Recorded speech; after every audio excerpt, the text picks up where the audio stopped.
Ang mga talatang ito sa Mateo 7 verse 21-23 ay naglalaman ng isang mahalagang babala at paalala mula kay Jesus tungkol sa tunay na pagkakakilanlan ng kanyang mga tagasunod. Suriin natin ang bawat talata. Mateo 7:21.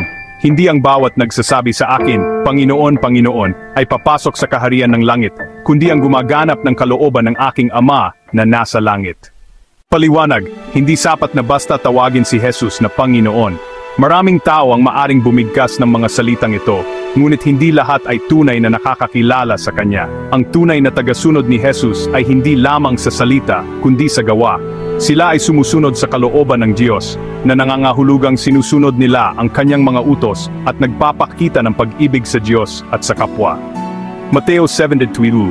Marami ang magsasabi sa akin sa araw na yaon, Panginoon, Panginoon, hindi baga kami nagsipang hula sa iyong pangalan, at sa iyong pangalan ay nangagpalayas kami ng mga demonyo, at sa iyong pangalan ay nagsigawa kami ng maraming gawa ng kapangyarihan.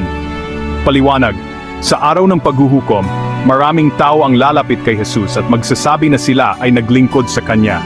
Ipagmamalaki nila ang mga himalang ginawa nila sa Kanyang pangalan, tulad ng panghuhula, pagpapalayas ng demonyo, at iba pang makapangyarihang gawa.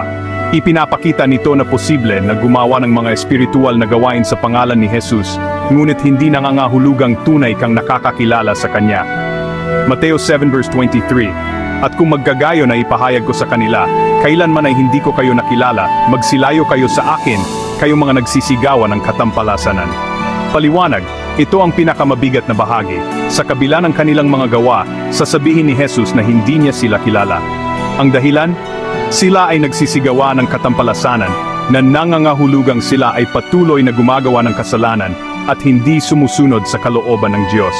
Hindi sapat ang mga panlabas na gawa, ang mahalaga ay ang tunay na pagbabago ng puso at pagsunod sa Diyos. Aplikasyon 1. Suriin ang iyong puso. Hindi sapat na basta magsimba, magbasa ng Biblia, o maglingkod sa iglesia. Tanungin mo ang iyong sarili, tunay bang kilala ko si Jesus?